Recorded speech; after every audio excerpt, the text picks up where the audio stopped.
Hello ji, welcome to TET वाला teacher. आज हम सीडीपी की एक महत्वपूर्ण क्लास करने वाले हैं जिसका नाम है मनोसामाजिक सिद्धांत या फिर यूँ कहें कि साइको सोशल थ्योरी, जो एरिक एरिक्सन ने दी है। और यह काफ़ी इम्पोर्टेंट है आपके सीटेट के लिए। और अगर आपने सीटेट एग्ज़ाम पास कर लिया है, आप मेन एग्ज़ाम की तैयारी कर रहे हैं, तो यह उसके लिए भी काफ़ी इम्पोर्टेंट है।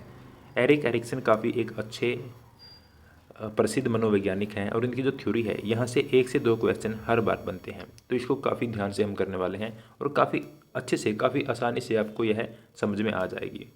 तो चलिए क्लास शुरू करते हैं। तो जो यह पिक्चर आप देख रहे हैं, यह प्यारी सी तस्वीर एरिक एरिक्सन नामक मनोवैज्ञानिक की है, जो काफ़ी एक अच्छे मनोवैज्ञानिक माने जाते हैं। और इनका जो जन्म है वह 1902 से और 1994 में, यानी कि 94 में इनकी मृत्यु हुई है। ये इनका जीवन काल रहा है।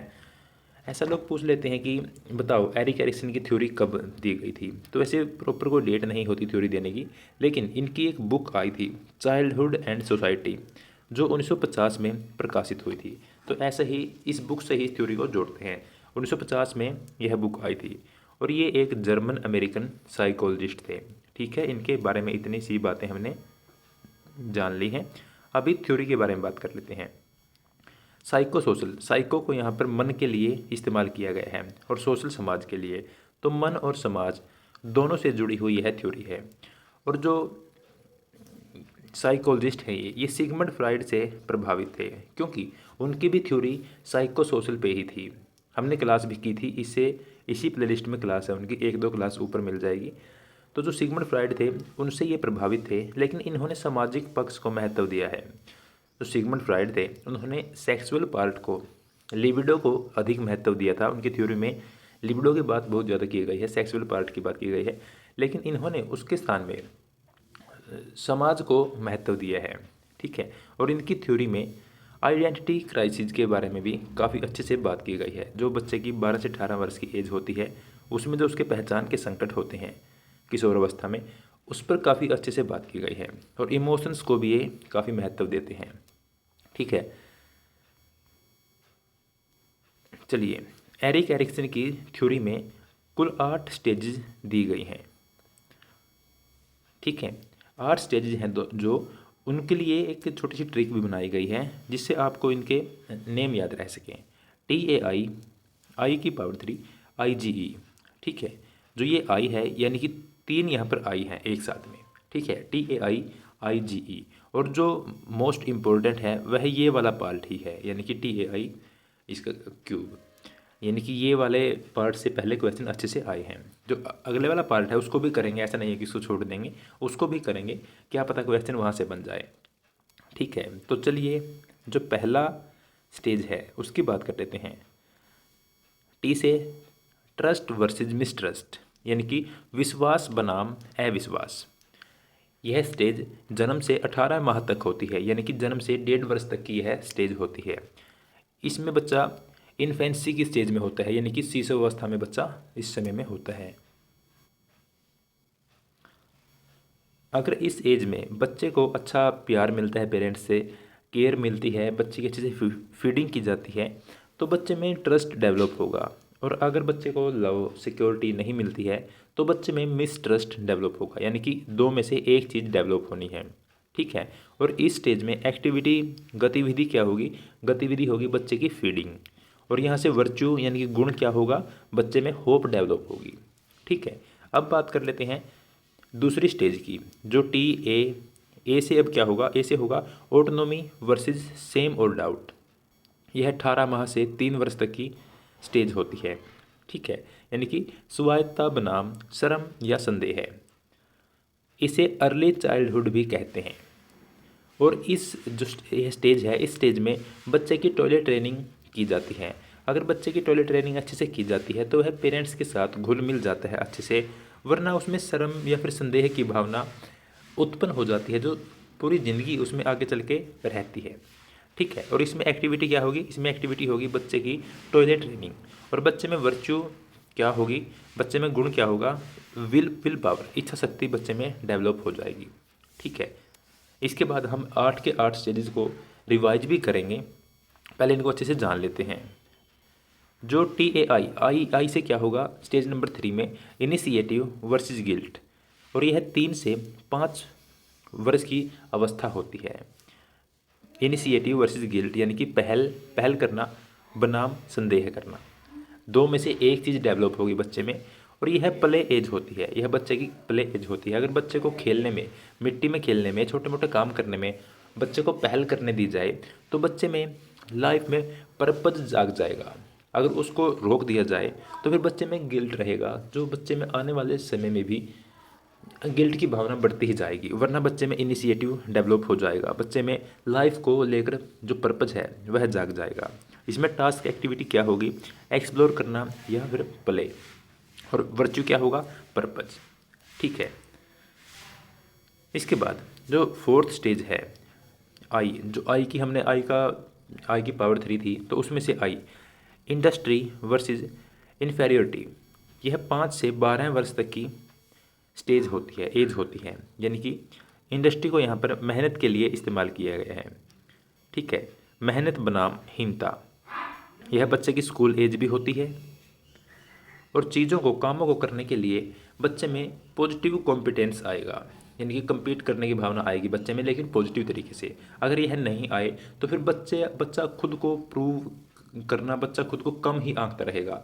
अगर उसमें compete करने की भावना यहाँ पर पैदा नहीं होती है तो फिर बच्चे में हीनता ही आ जाएगी कि वह किसी लायक नहीं है, वह खुद को प्रूव नहीं कर पाएगा। ठीक है। और इसमें एक्टिविटी होगी स्कूल या फिर स्पोर्ट्स, और वर्च्यू होगा इसका कॉम्पिटेंसी। ठीक है। इसके बाद जो हमारी अगली स्टेज है, 5वीं स्टेज, और यह TAI की पावर 3 का लास्ट आई है। तो यहाँ से देखिए, आइडेंटिटी वर्सेस रोल कन्फ्यूजन, यह स्टेज काफ़ी इम्पोर्टेंट है, इसको हम ध्यान से देखने वाले हैं। यहाँ से क्वेश्चन कई बार बने हैं और आगे भी क्वेश्चन यहीं से बनेंगे।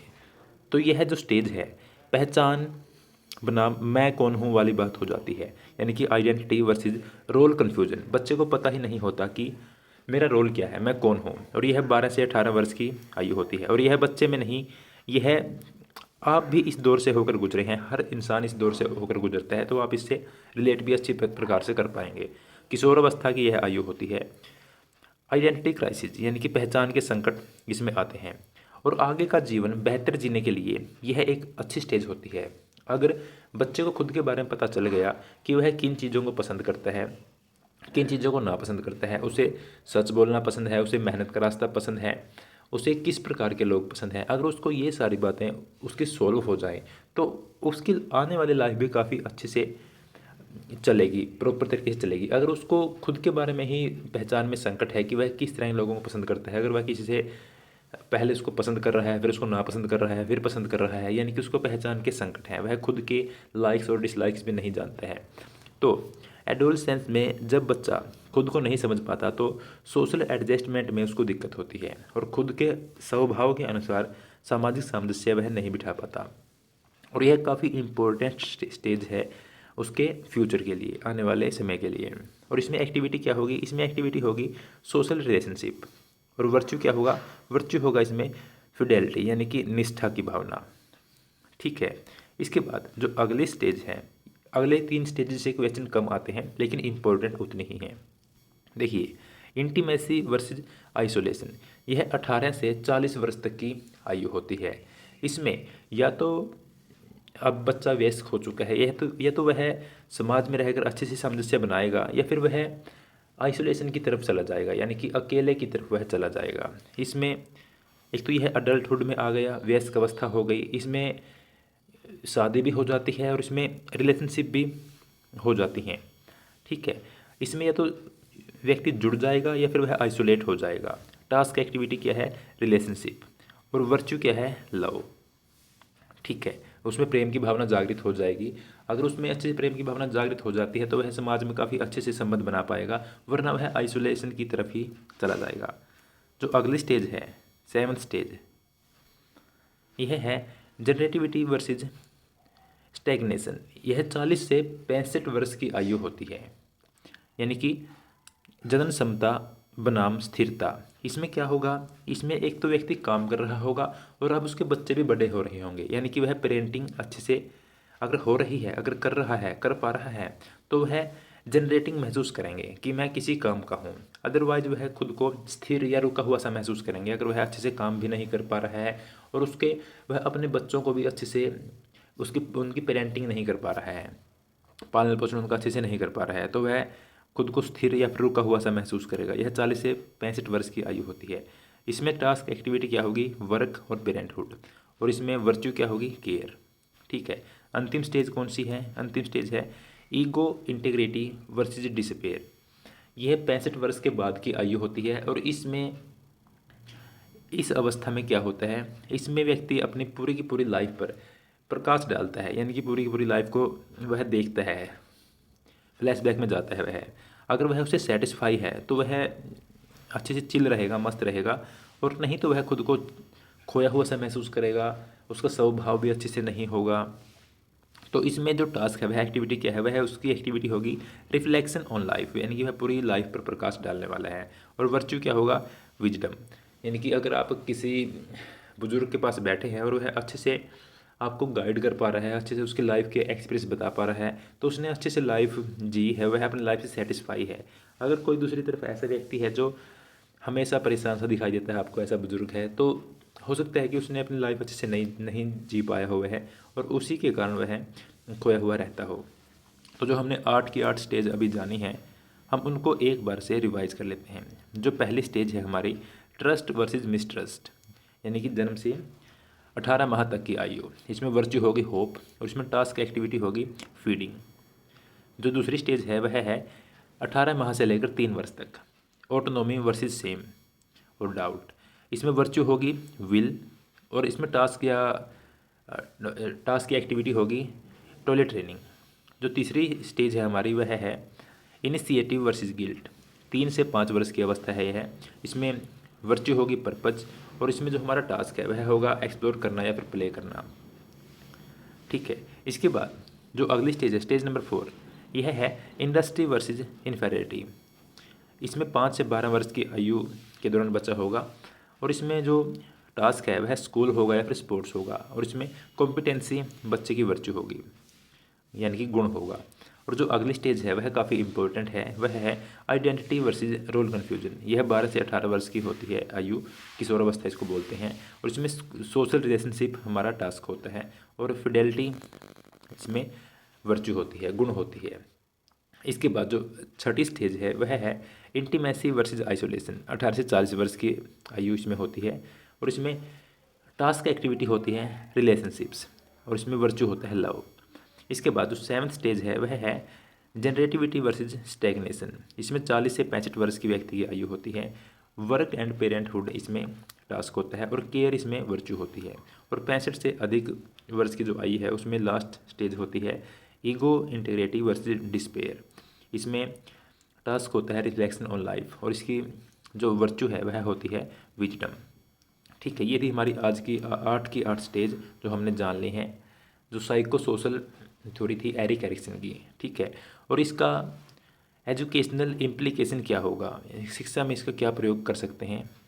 एक तो बच्चे की जो एज है उसके अनुसार टीचर को ध्यान रखना चाहिए कि बच्चा इस टाइम पे इस वाली स्टेज में है, तो उसके अकॉर्डिंग ही उसके साथ बिहेवियर रखना चाहिए। और टीचर को ज़्यादा एक्सट्रीम नहीं होना चाहिए कि मैं इस स्टेज से ऐसे गुजरा था तो तुमको भी इसमें से ऐसे ही निकलना होगा। नहीं, सबकी अपनी अपने आइडेंटिटी होती है, सबकी अपने अपने मस्तिष्क होते हैं, तो उनको उनके अनुसार ही, लेकिन उनको गाइड उनके स्टेज के अनुसार टीचर को कर देना चाहिए, और बच्चे को फ्री रखना चाहिए, उन पर किसी प्रकार का दबाव या फिर उन पर चीज़ें थोपने नहीं चाहिए। ठीक है। तो ये थी आज की हमारी क्लास। तो आई होप कि आपको कुछ ना कुछ क्लासेस सीखने को ज़रूर मिला होगा। काफ़ी यही प्रयास रहे हैं कि आपको कुछ अच्छे से सिखाया जाए। और अगर आपको सीडीपी समझने में दिक्कत आ रही है तो यह आपकी अकेले की दिक्कत नहीं है। सीडीपी ऐसा ही सब्जेक्ट है कि सभी को इसमें पढ़ने में दिक्कत आती ही है, तो घबराना नहीं है। चीज़ों को रिपीट कीजिए और नोट्स बनाइए जिससे आपको चीज़ें आसान लगने लगें। ठीक है। और सीडीपी की ऐसे ही दूसरी क्लासेस भी फ्री में देखने में मिल जाएंगी। और जो सिगमंड फ्राइड की साइको सोशल थ्योरी है आप उसको भी ज़रूर देखें, कई चीज़ें सिमिलर हैं। और जो एरिक एरिक्सन है वह सिगमंड फ्राइड से प्रभावित भी थे, तो उनकी थ्योरी भी आपको इसी प्लेलिस्ट में मिल जाएगी, बिल्कुल फ्री क्लासें हैं, जाकर चेक कर लें। और मैं हूँ संदीप अल्फाज, और टेट वाला टीचर पर आप यह क्लास देख रहे थे। तो बताना क्लास कैसी लगी, और सीटेट की तैयारी के लिए अच्छी अच्छी क्लासेज हमारे यहाँ पर उपलब्ध हैं चैनल पर, तो जाकर चेक कर लें। और हाँ, एक बात और इम्पोर्टेंट है, जो आपको इसकी PDF कहाँ मिलेगी, आपको इसकी PDF मिल जाएगी टेलीग्राम चैनल पर, जिसका लिंक एक तो डिस्क्रिप्शन बॉक्स में डाल रखा है, और आप सर्च करेंगे तो भी आपके सामने चैनल आ जाएगा। ठीक है, यहाँ से आप PDF उठा के एक बार पढ़ लेना, 2 मिनट लगेंगे आपकी, और जो अभी आपने 15 मिनट का टाइम यहाँ पर स्पेंड किया है वह भी आपका फ्रूटफुल हो जाएगा। तो चलिए मिलते हैं अगली क्लास में। Thank you so much.